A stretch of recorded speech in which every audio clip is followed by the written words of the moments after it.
যদি চুরি করতে চান প্রতিদিন, তৃণমূলকে ভোট দিন। যদি কয়লা খেতে চান প্রতিদিন, তৃণমূলকে ভোট দিন। যদি বালি খেতে চান প্রতিদিন, তৃণমূলকে ভোট দিন।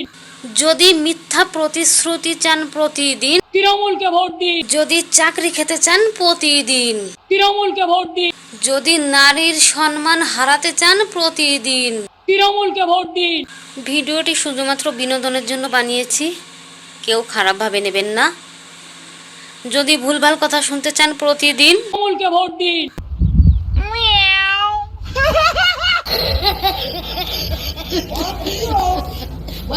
মনে রাখবেন, ভোটটা এবার কিন্তু দয়া করে যদি জোড়াফুলকে না দেন, বিজেপি আপনাদের সব কেড়ে নেবে। দিদি এটা মোটেও বলতে চাইনি। দিদি যেটা বলতে চেয়েছে সেটা হলো, কান খুলে শুনুন।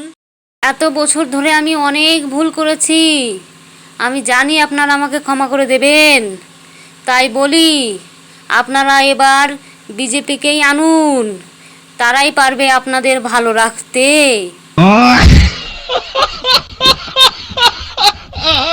একজন বিধবা মা আমাকে বললেন, মা আমাকে একটা তৃণমূলের পতাকা আর একটা বন্দুক দিতে পারো?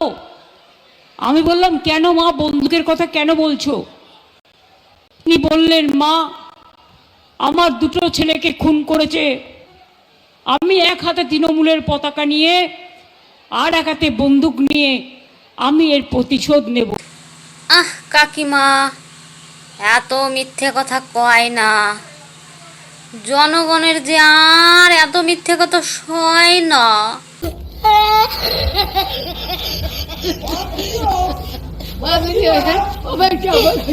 আমরা একটা বোন ব্যাংক তৈরি করছি।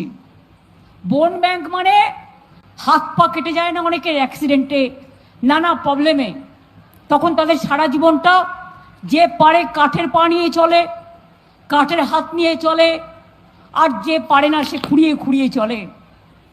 আমরা একটা বোন ব্যাংক পিজিতে তৈরি করছি, কেন জানেন? ওখানে হাড়গুলো আমরা জমা করব, এবং তারপরে যদি কারো পায়ে হাতে প্রবলেম হয় সেই হাড় দিয়ে আমরা সেট করে দেবো। এ কোনো সাধারণ মহিলা নয় জনতা, এ হচ্ছে কেরণমালা।